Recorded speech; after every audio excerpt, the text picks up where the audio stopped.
Hi, Rick here on Certifiably Ingame, looking at Star Trek Discovery's mid-season finale, Into the Forest I Go. Spoilers ahead for the episode. Alright, still there? Okay, so, Lorca disobeys commands, there's a strain on Stamets, 133 consecutive spore jumps, and Tyler's repressed trauma surfaces in full. But before the recap, let's just get into the general sort of review of this episode. Star Trek Discovery has been struggling to create a look into the Trek universe that remains consistent with canon but feels fresh for 2017. Episodes that should feel straight out of old school Trek sometimes miss the mark and fail to catch the optimism that TOS portrayed so well. This can be seen as a reflection of the period that they've elected to set Discovery in, with the grim war-torn tone of the show at odds with the Federation's in-universe values. Its own look clearly more resembling of the more recent Star Trek films, and throughout the series it's been seeking to unify its aesthetic with classic Trek to create its own style. This was the first episode that I walked away from feeling that I'd actually seen an episode of Star Trek Discovery. Plot threads and character arcs come together in this episode neatly to tie up the sometimes tenuous or frustrating character moments, and it doesn't shy away from some very tense issues. The episode brings the opening act of Discovery together and closes the door on its first chapter nicely. And I'm left hoping that perhaps the grim tone of the show will start to lift somewhat in the latter half of the first season to make way for a more adventurous science fiction show now that Discovery seems to have found its footing. So with the initial impressions out of the way, let's get on to the quick recap of the episode itself. This is going to be a bit more speedy than usual because there's a couple of points I want to get into and start talking about in depth. So, the ship of the dead is on its way to Parvo, as we saw in the last episode where it left off, and Lorca wants to stay and fight. However, Starfleet's given an order to retreat as they can't sacrifice the Discovery with its spore drive technology in defence of one planet that's already proved to be a bit of a bust. Lorca orders Stamets to undergo a full examination, leaving a data trail if anyone would investigate, explaining why they didn't just simply spore back to the starbase as ordered. Warping back to Rendezvous gives them 3 hours to devise a plan to penetrate the Klingons' cloaking devices of their own accord, without the Parvans' help. They deduce that if they get some readings of the Klingon vessel from inside, they'll be able to tell where the vessel is, even while cloaked. Unfortunately, in order to take all the readings, they'll need to perform 133 consecutive spore jumps around the vessel in order to collect all the readings that they need. This would put a great deal of strain on Stamets, who Dr. Colbert has finally had time to examine in detail and discovered that he has indeed got brain problems. Specifically, the medium temporal lobe is being restructured. That's the part of the brain that contains memory as well as processing a lot of sensory inputs, such as language.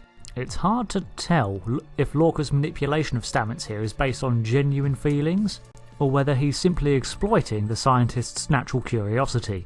On a side note, Lorca's been keeping track of every jump that Discovery's ever made, recording all the data and mapping it out. This seems an unusual fascination for the war-minded, one-track mind of Lorca, but I think there's a reason for this and I'll get to it later. So everybody makes preparations to take the Discovery back into the fray, during which Colbert learns of Stamets' side effects. Lorca gives a speech on which he calls everyone polite scientists that have been reformed into fierce warriors, and then they jump mid-warp back to Parvo. I suppose this is possible because the spore drive and warp are so radically different ways of traversing the universe that being at warp just doesn't affect the abilities of the spore drive.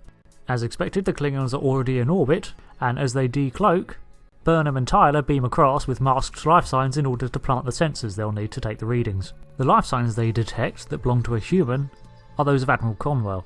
I'm glad she wasn't killed off immediately because I feel that would have been a waste of a character and a lazy way of writing out of a problem. After all, she's the only one that knows that Lorca's unstable. Keeping her alive keeps that plot thread growing, and that means there's someone else out there that is suspicious of Lorca and his actions, which again, I'm going to come back to later.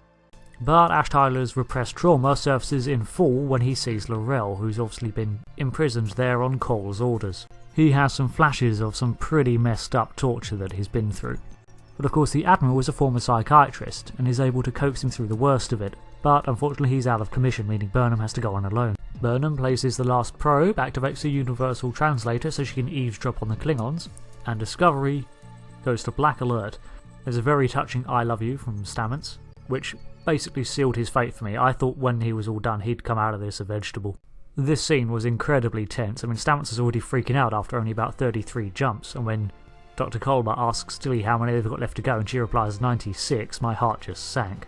Although, gotta say, Stamets, completely worth it to see the Discovery jumping round the sarcophagus ship, firing off photon torpedoes and then scanning it, and the ship's not even able to keep up with him. The Klingon vessel's cloaked at this stage, and to be fair, they don't know what to do. The Discovery won't stay in one place long enough for them to get a targeting lock on it. Meanwhile, Stamets is still freaking out, Culber's asking them to call it off, Lorca's pushing for him to continue, and oh my god, there was just so much going on in that scene.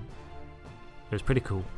Cole decides that retreat is probably the best option, as whatever the Discovery is doing, he won't let them finish. So Burnham takes this as her cue to cause a distraction to keep them in place. Now this I like. I've already mentioned in past reviews my feelings on Cole and how he's acting in completely an un-Klingon fashion, stealing a ship out from under T'Kuvma, bribing warriors over to his side, and effectively buying other houses' loyalty by dishing out the cloaking device tech. And Burnham totally calls him out on all of this, appealing to their sense of Klingon honour, or what honour he has left, to duel him one-on-one. After she cites her credentials being the person that killed T'Kuvma, he decides to acquiesce, gives her a mek'leth, and they start to fight. She's not there to win, just to drag it out, so she spends most of the time evading his blows, because after all he is a Klingon warrior and the head of a house, meaning he very clearly has the upper hand. But the distraction works, the jump algorithm comes to an end and the Discovery's managed to process the data it's retrieved from all of its scans. They found a way to penetrate the Klingon cloak, so they beam Burnham, Tyler, Cronwell and L'Rell off the ship, while the Discovery, a la Enterprise D, fires on the cloaked Klingon vessel. With its shields dropped, the sarcophagus ship is destroyed. Despite Lorca's claims to the contrary, this probably wouldn't just outright end the war. At most, it will destabilise the Klingon government even further because they've lost one of their leaders, and it's cut off the source of the cloaking tech. Let's hope they'll be able to reverse engineer it from the devices they've already built. In the calm after the battle, we get some reconciliation scenes between the characters, something that's much needed. Cornwell is evacuated to a starbase for emergency medical treatment, so that axe that's about to drop on Lorca postponed a little bit longer. But the standout scene here was Burnham and Tyler's sit-down talk about the trauma he's endured. It's the most believable I've seen their relationship, and the performances all round were very good. Meanwhile, Stamets mentions that he's done jumping around and acting as the navigator for the spore drive. He's got one jump left in him. He'll take the Discovery back to the starbase, and then he's out. Lorca seems to take this pretty well, but it does mean he'll have to accelerate his plans. Mine is an evil laugh. The ship makes its final jump, but something goes wrong, Stamets seizures and screams out in agony, and the ship ends up, well, not where it's supposed to be. So, tinfoil hat time, because I've got two theories here. One of them old, one of them less old. The first being the talked over point that Tyler is probably Vok in disguise. Now I think the trauma that we saw resurface is definitely genuine for him. So if he is Vok, he's a sleeper agent, he's unaware that he's actually a Klingon. Or at least that seems to be what the show's hinting at. Despite the torture and the other events, L'Rell is very protective of him, in a very creepy kind of way. If his memory of his time as Vok has been wiped, it would be completely understandable, for the surgery and the alterations done to him to make him appear human would be misremembered as traumatic events. He and L'Rell on the sack together doesn't necessarily have to be post-transformation. Again, these could be memories from his time as Vok creeping through, as his mind tries to piece back together his fractured Klingon psyche, under the guise of the human visage of Ash Tyler.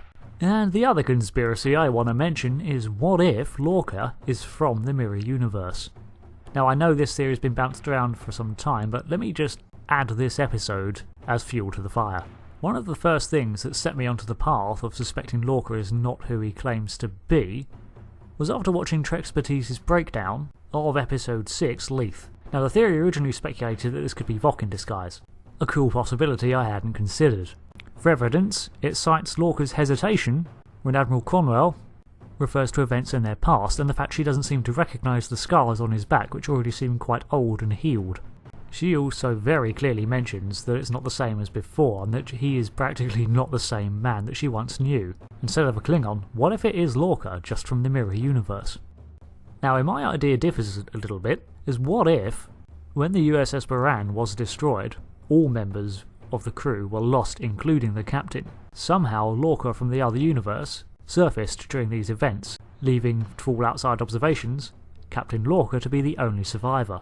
He learns of Lieutenant Stamets universe-bending spore drive technology, and proceeds to obtain command of the USS Discovery. Or perhaps he's just taking advantage of an opportunity. I don't know, I'm still working out the kinks in it. Either way, throughout the series so far, he's been encouraging the use of the spore drive at every opportunity, and keeping records of every single jump it's ever made.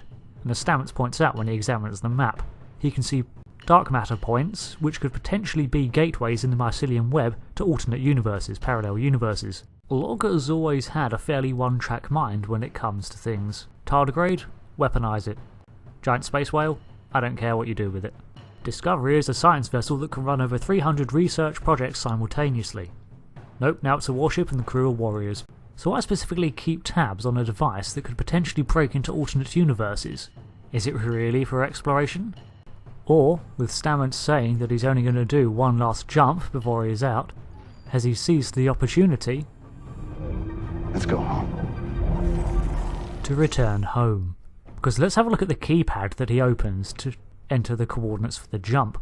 The destination for the final jump is listed as overridden and unknown. Perhaps the reason it hurts Stamets so much is because they're using the spore drive to break through the barriers of the universe and into an alternate dimension, the mirror universe, Lorca's home. Not to mention the weird cloning effect that happens when the Discovery jumps this time. And now, Mirror Lorca is back in his home universe, with a top-secret Starfleet weapon at his command. If he were a Klingon defector, why wait? He's been in command of the Discovery for 7-8 months now?